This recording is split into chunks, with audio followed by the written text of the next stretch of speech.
नमस्कार. आज आपण पाहणार आहोत एका नवीन नोकरीच्या जाहिरातीबद्दल, जी आली आहे थेट राष्ट्रीय आरोग्य अभियान पुणे यांच्याकडून. चला तर या संधीबद्दलची सगळी माहिती एकदम सोप्या भाषेत समजून घेऊया. तर ही भरती आहे पुणे जिल्हा परिषदेच्या अंतर्गत आणि हा एका मोठा सार्वजनिक आरोग्य उपक्रमाचा भाग आहे. आता ही सगळी माहिती नीट समजावी म्हणून आपण ती 6 सोप्या भागांमध्ये विभागली आहे.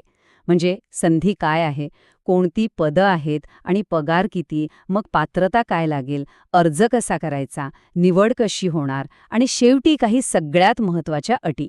चला एक एक करून सगळं पाहूया. चला तर मग थेट मुद्द्यावर येऊया. ही जी पदं आहेत ना, ती हिंदू हृदय सम्राट बाळासाहेब ठाकरे आपला दवाखाना या उपक्रमाअंतर्गत आहेत.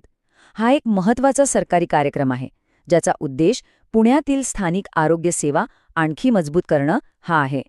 तर ह्या भरतीमध्ये पात्र आरोग्यसेवा व्यावसायिकांसाठी एकूण 7 जागा आहेत आणि ह्या सगळ्या कंत्राटी पद्धतीच्या जागा आहेत. बरं, मग नक्की कोणती पदं आहेत आणि त्यासाठी पगार काय मिळणार आहे? चला तेच पाहूया.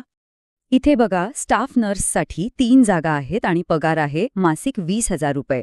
आणि आरोग्यसेवकांसाठी 4 जागा आहेत, ज्यासाठी 18,000 रुपये मासिक पगार ठरवण्यात आला आहे.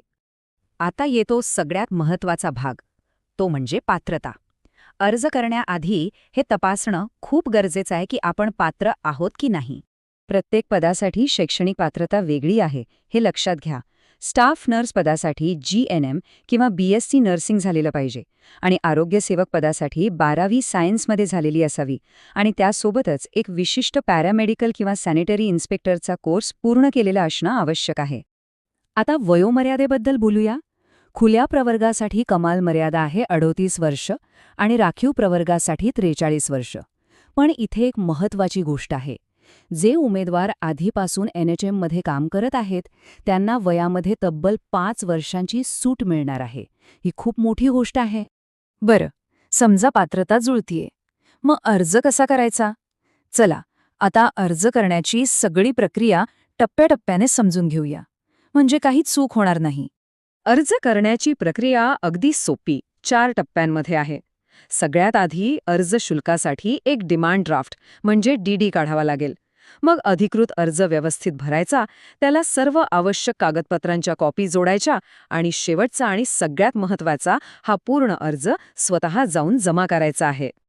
आता डिमांड ड्राफ्टबद्दल एक अत्यंत महत्त्वाची सूचना. खुल्या प्रवर्गासाठी 150 रुपये आणि राखीव प्रवर्गासाठी 100 रुपये शुल्क आहे. पण DD काढताना तो district integrated health and family welfare society Pune याच नावाने काढायचा आहे. इथे स्पेलिंगमध्ये वगैरे अजिबात चूक करू नका, कारण नाव चुकलं तर अर्ज रद्द होऊ शकतो. त्यामुळे हे नाव 2दा तपासा. आणि हो, सगळ्यात महत्त्वाचं, ही तारीख आणि वेळ डोक्यात पक्की ठेवा. अर्ज जमा करण्याची शेवटची तारीख आहे 23 फेब्रुवारी 2026 संध्याकाळी 5 वाजेपर्यंत. त्यानंतर अर्ज स्वीकारले जाणार नाहीत. आता अर्जासोबत कोणकोणती कागदपत्र जोडायची आहेत त्याची ही एक सोपी चेकलिस्ट आहे.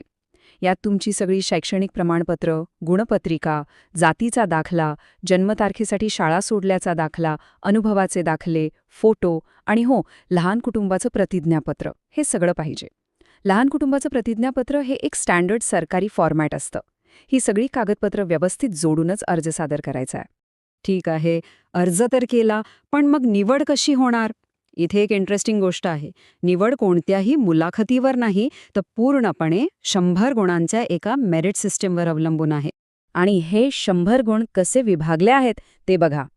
50 गुण तुमच्या पात्रता परीक्षेच्या मार्कांवर, 20 गुण तुमच्या उच्च शिक्षणासाठी आणि सगळ्यात जास्त म्हणजे 30 गुण तुमच्या संबंधित कामाच्या अनुभवाला दिले जाणार आहेत. याचा सरळ अर्थ असा आहे की अनुभवाला खूप जास्त महत्त्व आहे. प्रत्येक वर्षाच्या अनुभवासाठी 6 गुण मिळतील आणि जास्तीत जास्त 5 वर्षांच्या अनुभवाचे 30 गुण मिळू शकतात. म्हणजे ज्यांना चांगला अनुभव आहे त्यांची निवड होण्याची शक्यता खूप वाढते. आता आपण जवळजवळ सगळ्या गोष्टी पाहिल्या आहेत, पण संपवण्याआधी या नोकरीच्या काही अत्यंत महत्त्वाच्या अटी आणि सूचना पाहूया, ज्या माहीत असणं खूप गरजेचं आहे. सगळ्यात आधी हे लक्षात ठेवा की ही पदं पूर्णपणे कंत्राटी आहेत, फक्त 11 महिने आणि 29 दिवसांसाठी. ही कायमस्वरूपी सरकारी नोकरी नाही.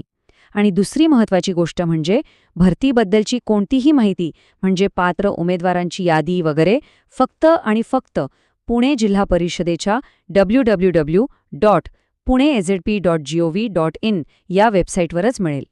जाहिरातीमध्ये हे अगदी स्पष्टपणे लिहिलेलं आहे की उमेदवारांसोबत कोणताही स्वतंत्र पत्रव्यवहार केला जाणार नाही. याचा अर्थ कोणताही वेगळा फोन किंवा पत्र येणार नाही, त्यामुळे वेबसाईट नियमितपणे तपासत राहण्याची जबाबदारी पूर्णपणे उमेदवारांचीच असेल. तर आता या भरती प्रक्रियेची सगळी माहिती आपल्यासमोर आहे. आता जे पात्र आहेत त्यांनी वेळ न घालवता अंतिम मुदतीच्या आत अर्ज करणं महत्त्वाचं आहे. आरोग्य सेवेमध्ये काम करण्याची ही एक चांगली संधी आहे, त्यासाठी तयार राहायला हवं.